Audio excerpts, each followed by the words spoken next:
बनपाल शिशु विद्या मंदिर ज्ञान विज्ञान मेला छात्र छात्री 83 अधिक प्रकल्प आकर्षण केन्द्र अनुगुल जिला बनपाल सरस्वती शिशु विद्या मंदिर अनुष्ठित हो विद्यालय स्तरीय ज्ञान विज्ञान मेला शिशु मान वैज्ञानिक चिंताधारा और सृजनशील प्रतिभार अनन्य प्रदर्शन यह मेल देखा मिली।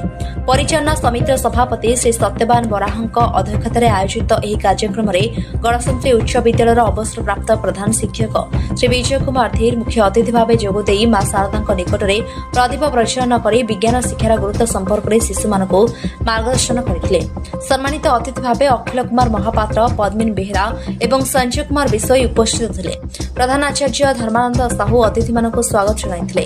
विज्ञान मेलारे शिशु और बाल वर्गर 49 एवं कनिष्ठ वर्गर 34 विज्ञान प्रकल्प सह 6टी मूर्तिकला प्रदर्शन होइतिला। विज्ञान प्रमुख कार्तिक साहू तत्वावधान में समस्त गुरुजी और गुरुमा सहयोग कार्यक्रम सफल होइतिला। प्रधानाचार्य सरस्वती शिशु विद्या मंदिर बनपाल मो ना हूँ धर्मानंद साहू।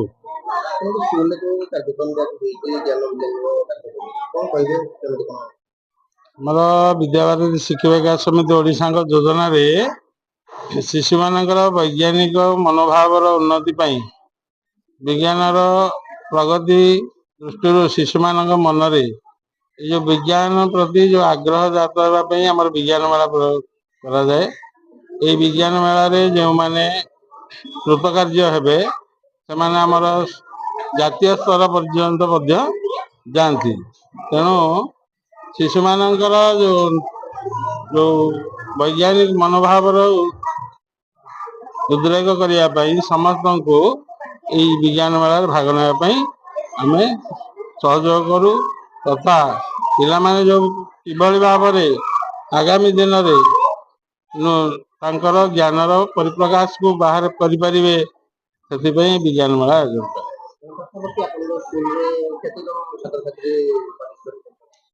आमर पाखापाखि 50 जन।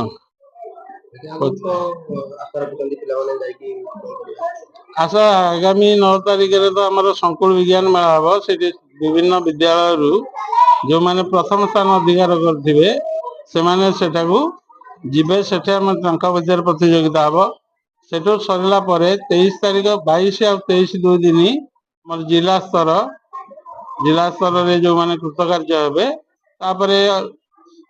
राज्य स्तर को जीवे राज्य स्तर अखिल भारतीय स्तर को जी जो माने आम आशा करूँ आम पिला माने सफल केमती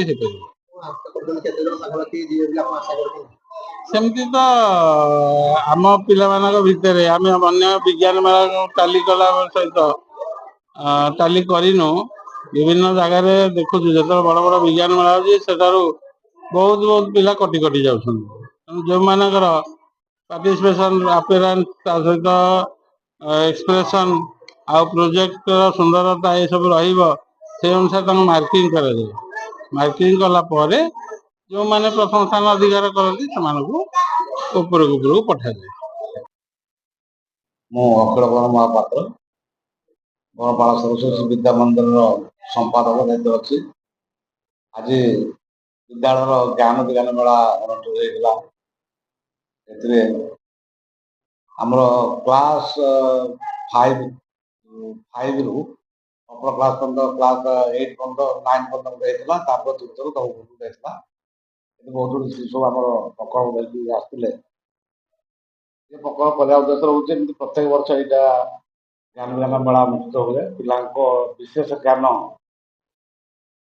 विज्ञान भित्तिक ज्ञान टे जागृत करने ये हूँ विद्याभारती गोटे प्रयास प्रत्येक वर्ष ज्ञान विज्ञान मेला कलापर या जो मैंने प्रकल्प सिलेक्शन हेबे से आसन 9 तारिख को संभाग स्तर अनुगुल ठारे आ गोटे हम प्रतियोगिता हम से सिलेक्शन कले प्रांत को जी भुवनेश्वर प्रांत को तेणु ये गोटे हूँ पाई विशेष आदृत ज्ञान विज्ञान मेला और पिला विभिन्न प्रकार जो प्रकल्प कर विशेष ज्ञान पाँच धरतु आप देखा फास्ट एड मैं प्राथमिक चिकित्सा से बहुत बड़ा मेडिसिन आसला बैंडेज स्पिरिट तेणु अधिक ज्ञान है तेणु यह प्रत्येक ज्ञान आहरण ये गोटे ज्ञान विज्ञान ବେଳା ବିଦ୍ୟାଭାରତୀଙ୍କର ପ୍ରତ୍ୟେକ ବର୍ଷ ଏମିତି ଅନୁଷ୍ଠିତ ହୁଏ। ମୋ ନାଁ ହେଲା ବିଜୟ କୁମାର ଧୀର। ମୁଁ ପ୍ରଧାନ ଶିକ୍ଷକ ଥିଲି 2021 ପର୍ଯ୍ୟନ୍ତ କୁମଣ୍ଡ ଜରାସିଂହା ନୋଡାଲ ହାଇସ୍କୁଲର। ଏବେ ରିଟାୟାର୍ଡ ପରେ ଘରେ ଅଛି। ନୂଆତା ଆମ ଘର।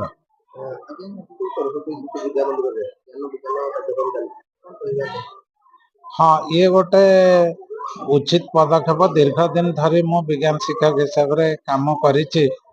ଏଇ ଛୋଟ ଛୋଟ ପିଲାମାନଙ୍କର ଯୋଉ ପାଠ ପଢା ଯାଉଛି, ଯୋଉ ବିଷୟରେ ପାଠ ପଢା ଯାଉଛି, ତାକୁ ଦୈନନ୍ଦିନ ଜୀବନରେ ଯଦି ପ୍ରୟୋଗ କରିପାରିଲେ ତାଙ୍କ ଭିତରେ ଯୋଉ ଆଗ୍ରହ ରହିବ ବା ନୂଆ ନୂଆ ଚିନ୍ତାଧାରା ଆସିବ ଯେ ୟାକୁ କଣ କରିହବ, ସେଇଟା ହେଲେ ସେମାନେ ଭବିଷ୍ୟତରେ ଯୋଉ ଗବେଷଣା କଲା ବେଳେ ତାଙ୍କର ଆଗ୍ରହଟା ପ୍ରକାଶ ହବ, ଅନିସନ୍ଦିଗ୍ଧ ମନୋଭାବଟା ତାଙ୍କର ବୃଦ୍ଧି ପାଇବ, ଯାହା ଫଳରେ ସେ ନୂଆ ନୂଆ ତଥ୍ୟକୁ ସାମ୍ନାକୁ ଆଣିପାରିବ। ଫଳରେ ଆମ ଓଡ଼ିଶାର ତଥା ଭାରତ ବର୍ଷର ପୃଥିବୀର ବି ମଙ୍ଗଳ ହବ। ହଁ, ଏଥିରେ ଛୋଟ ପିଲାମାନଙ୍କର ଅଛି ବିଭିନ୍ନ ପତ୍ରର ଉପକାରିତା, ତାର ଫଳର ଉପକାରିତା ସେମାନେ ଦେଖେଇଛନ୍ତି। କିଛି ନୂତନ ପ୍ରକଳ୍ପ ଅଛି ଯୋଉଟା କି ବଳ, ଗତି, ବିଦ୍ୟୁତ ଏହାର କେମିତି ଦୈନନ୍ଦିନ ଜୀବନରେ ପ୍ରୟୋଗ କରାଯାଉଛି। ଆଉ କିଛି ପ୍ରକଳ୍ପ ଅଛି ପରିବେଶ ପ୍ରଦୂଷଣ କାହିଁକି ହୁଏ, ତାକୁ କିଭଳି ଭାବରେ ରୋକି ହବ, ସଡ଼କ ସୁରକ୍ଷା କେମିତି କରିହବ, ସେ ସବୁ ସମ୍ବନ୍ଧରେ। ଜୟ ଜଗନ୍ନାଥ। ମୁଁ ସତ୍ୟବାନ ବରାହ, ଆମ କମଳପାଳ ସରସ୍ୱତୀ ଶିଶୁ ବିଦ୍ୟା ମନ୍ଦିରର ସଭାପତି ଦାୟିତ୍ୱରେ ଅଛି। ଆଜିର ଆମର କାର୍ଯ୍ୟକ୍ରମ ଥିଲା ଜ୍ଞାନ ବିଜ୍ଞାନ ମେଳା। ପ୍ରତିବର୍ଷ ଭଳି ଏହି ବର୍ଷ ମଧ୍ୟ ଜ୍ଞାନ ବିଜ୍ଞାନ ମେଳା ଅନୁଷ୍ଠିତ ହୋଇଛି। ଆମର ଜ୍ଞାନ ମେଳାର ଆମର ଉଦ୍ଘାଟନ ଉତ୍ସବ ସରି ସାରିଲାଣି। ପିଲାମାନଙ୍କର ପ୍ରକଳ୍ପ ଦେଖିବାର ସମୟ ଆସିଛି। ଆମ ଏଠୁ ଯୋଉ ପିଲା ଯୋଉ ପ୍ରକଳ୍ପ ଆମର ବିଦ୍ୟାଭାରତ ଆମର ସଂକୁଳ ସ୍ତରରେ ଯୋଉ ଆମକୁ ପ୍ରକଳ୍ପ ଦେଇଛନ୍ତି, ଯୋଉ ଗୁଡ଼ିକ ସେଇ ପ୍ରକଳ୍ପ ଭିତରେ ଆମେ କାର୍ଯ୍ୟ କରୁଛୁ। ଏଠୁ ଯୋଉ ପିଲା ଆମର ପ୍ରଥମ, ଦ୍ୱିତୀୟ, ତୃତୀୟ ହେବେ, ସେମାନେ ଆସନ୍ତା ଶନିବାର ଦିନ ଅନୁଗୁଳ ସଂକୁଳକୁ ଯାଇକିନା ତାଙ୍କର ପ୍ରକଳ୍ପ ପ୍ରଦର୍ଶନ କରିବେ। ସବୁ ବର୍ଷ କରି ଆମର ବିଜ୍ଞାନ ମେଳା, ଜ୍ଞାନ ବିଜ୍ଞାନ ମେଳା ଅଛି। ଯୋଉ ପ୍ରଶ୍ନ ଉତ୍ତର କାର୍ଯ୍ୟକ୍ରମ ଚାଲିଛି। ଆଶା କରୁଛି ନିଶ୍ଚିତ ଭାବରେ ଆମ ବିଦ୍ୟାଳୟ ସଂସ୍ଥାନ କିପରି କରିବ, ସେଇ ପାଇଁ ଆମେ ଗୁରୁଜୀ ଗୁରୁମା ତଥା ପରିଚାଳନା ସମିତି ସମସ୍ତେ ଉତ୍କଣ୍ଠା ସହିତ ଅପେକ୍ଷା କରି ଅଛନ୍ତି। ଦିବ୍ୟାଂଶୀ ଦେବପ୍ରିୟ ନାୟକ, ପଞ୍ଚମ ଶିଶୁ ବର୍ଗ, ପରିବେଶ ପ୍ରଦୂଷଣ। ଆମ ଚତୁଃପାର୍ଶ୍ୱରେ ଥିବା ପ୍ରାକୃତିକ ପରିବେଶରେ ବିଭିନ୍ନ କ୍ଷତିକାରକ ବା ଅଦରକାରୀ ପଦାର୍ଥ ମିଶିବା ଫଳରେ ଯେଉଁ ଅସ୍ୱାସ୍ଥ୍ୟକର ପରିସ୍ଥିତି ସୃଷ୍ଟି ହୁଏ ତାକୁ ପରିବେଶ ପ୍ରଦୂଷଣ କୁହାଯାଏ। ପରିବେଶ ପ୍ରଦୂଷଣ ମୁଖ୍ୟତଃ 4 ପ୍ରକାର, ଯଥା ବାୟୁ ପ୍ରଦୂଷଣ, ଜଳ ପ୍ରଦୂଷଣ, ମୃତ୍ତିକା ପ୍ରଦୂଷଣ ଓ ଶବ୍ଦ ପ୍ରଦୂଷଣ। ଡକ୍ଟର ଲକ୍ଷ୍ମୀପ୍ରିୟ ବେହେରା, ଚତୁର୍ଥ। ଆମର ଏଠି ମନୁଷ୍ୟର ସ୍ୱତନ୍ତ୍ର ବା ଫୁସଫୁସ ପ୍ରକଳ୍ପ ଆଣିଛି। ଆଗକୁ କଣ ଆଶା ରହିଛି? ପୋଲିସ ହେବାର ଇଚ୍ଛା। ଅନୁଗୁଳରୁ ଶ୍ୟାମଘ ନାୟକଙ୍କ ରିପୋର୍ଟ, ଷ୍ଟାର 1 ଟିଭି।